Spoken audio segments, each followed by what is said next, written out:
Siya na to si Henry ay Mayora Naik TV. Mayora Naik TV YouTube channel. Suportahan natin. Kalingap ang laging hanap-hanap, tumutulong sa kapwa at taong mahihirap. Ayan, magandang hapon po sa inyong lahat dyan. At nandito na naman po tayo na magbibigay ng reaction sa video na ito. At bago ko umpisahan ang aking pagre-react, ay pasalamatan muna natin ang ama ng Kalingap, Kuya Bal Santos Matubang, Ate Edna Vlogs, Kalingap Rab, at sa lahat-lahat ng mga keyboys, lahat ng mga Kalingap partners. Suportahan po natin sila at wag lang po tayo mag-skip ng ads upang mas marami pa po silang matulungan na mga kababayan natin na naghihikaho sa buhay. At ngayon nga po ay magbibigay tayo ng reaksyon at ang video na ito ay mapapanood sa YouTube channel ni Kalingap JJ kung saan niya ini-interview ito nga si Papa Dan, at makikita natin dito na si Papa Dan ay kinikilig kasi ang tanong ni JJ about dito sa kanilang dalawa ni Joy. So panoorin na po natin.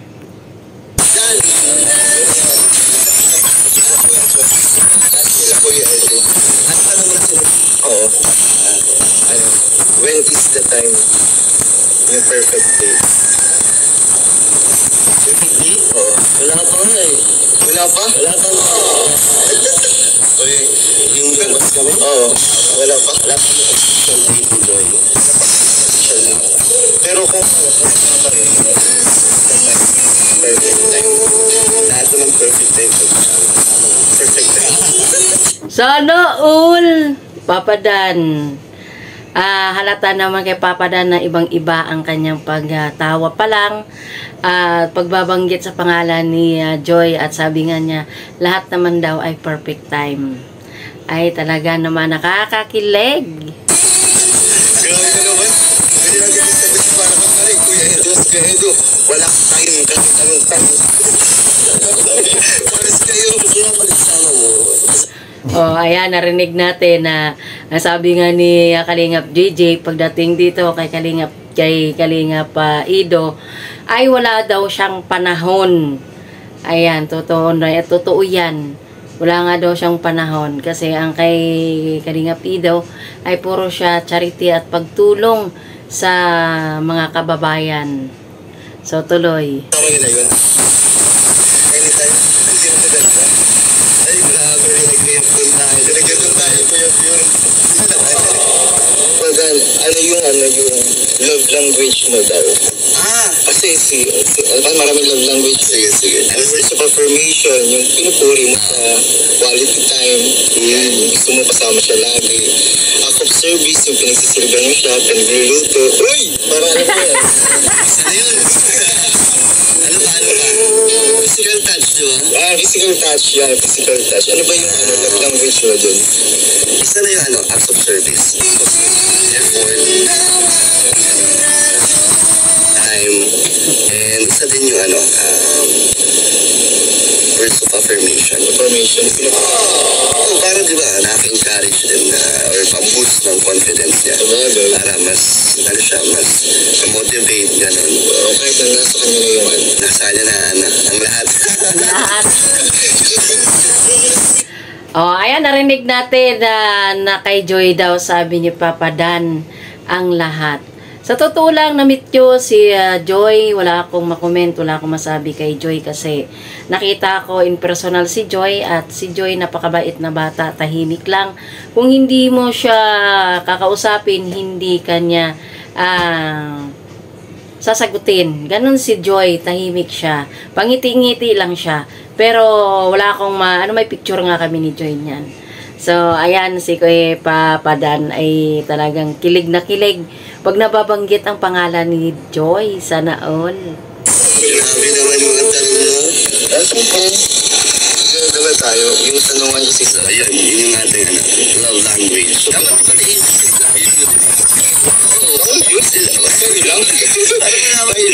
ano yung mga nararamdaman nila, di ba? Sa partner nila bilang leading man. Kaya mas galing ako. So, flexible naman ba siya? Ang pag-ano naman hatid sundo ano na yun, di ba? Effort na yan. Hatid sundo yun. Oy, sana all, may tagahatid sundo na ang dalaga na si Joy. Nakaipapadan na talaga ang lahat na effort para sa kanyang Joy. At sundayin, hatid natin, and bibigay ng oras. Kasi di pa naman kasi busy siya eh. Alam ko, hinatid mo na siya at sinundo sa hospital. Ano lang naman ako, waiting lang naman ako kay Joy kung gusto niya magpasundo. Oo naman. So, willing ka bang gumising ng maaga para ihatid siya? Oo naman, kahit di pa ako Kaya yun, basta magsabi siya ng maaga para ma-ready ko yung sarili ko, di ba, na ay mag-hatid ako, ay magsusundo pala ako kay Joy. Tapos, paghahanda mo pa siya ng pagkain. Breakfast pa, para may time pa, no? Package ka pala. Grabe. Sunod na question. Ano yung pinakagusto mo sa tambalang Danjoy? Yung karakteristik, yung personality. Yan, Joy? Joy? Yung dalawa, yung Danjoy. Ano yung uniqueness? Ano yung pagkakaiba? Siguro yung sa nararamdaman ko lang. Kasi sa pag nagkakaano, yung awkwardness namin na feeling namin na yung nahihilang pa kami sa isa. Pero, doon nga nakikita yung Kalingap Ramang, yung chemistry pa, na nagingitian kami para kahit wala kami pinag-inusapan. Yun yung uniqueness niya yung siguro, di pa lang. Siguro, viewers ang makakasagutin yan eh. Sila na, comment sila kung ano yung napapansin nila or ano yung kakaiba, ano yung meron sa Danjoy. Wala sa iba. Hindi naman nawala sa iba. Yung parang ano lang, yung pag nakita nila tong characteristic makikita, ay Danjoy yan.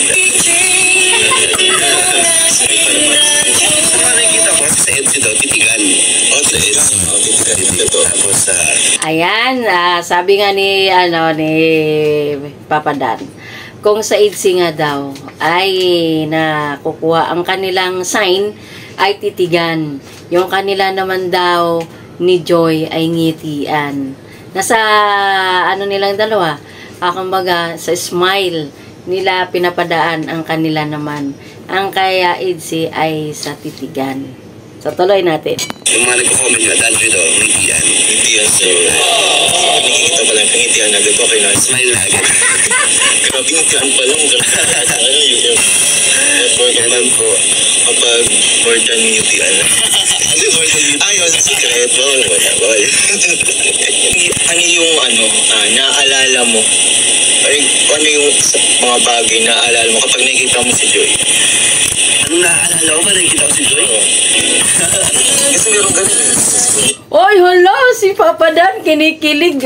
Dito natin malalaman kung ano nga ba ang kanyang yung tawag dito, yung mga naalaala pag nakikita niya si Joy. Ito, ang sagot, papanoorin natin. Ano naalala niya? Si Bianz kasi naalala niya kay Bianz yung tawag dito. Yung characteristic niya, yung personality niya. Pag may nakita siyang ganito, maalala mo na siya agad si Bianz. Kasi sa kanila, sa bahay nila, kasi hindi niya kasi yung sinabi sa vlog. Kapag sa dagat, yun naalala si Bianz. Sa ano mga bagay? Maaalala. Joy. Ayun.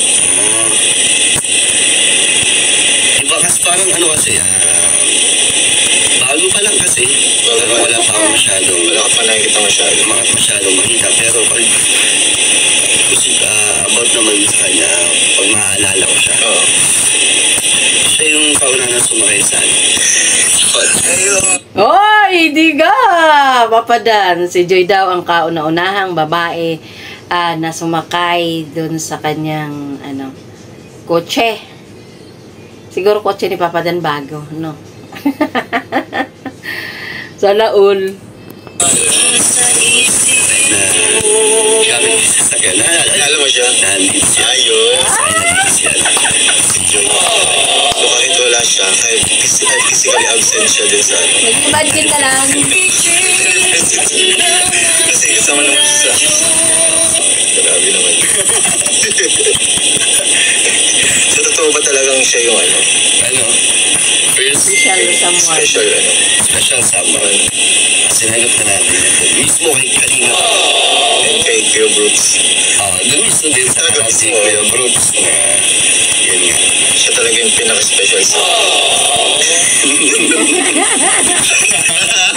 It's a trap. Kitang-kita talaga sa ano ni Papa Dan oh. Talagang kinikilig talaga siya pag nababanggit yung ano, nababanggit yung pangalan ni Joy. Na-in love na yata ito nga si Papa Dan natin. Sa bagay, binata ka naman, dalaga naman si Joy. Question, ano ba yung pagkakaiba ni Joy?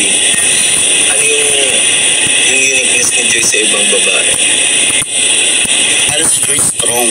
Strong.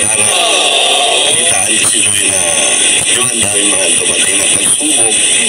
Daming mga talagang masakit talaga at nakaka-depress din. Dibdibin niya lahat eh. Pero wala din natin nakitaan ng galit si Joy sa atin, sa kalingap. Sa mga nandun, sa mga bahay.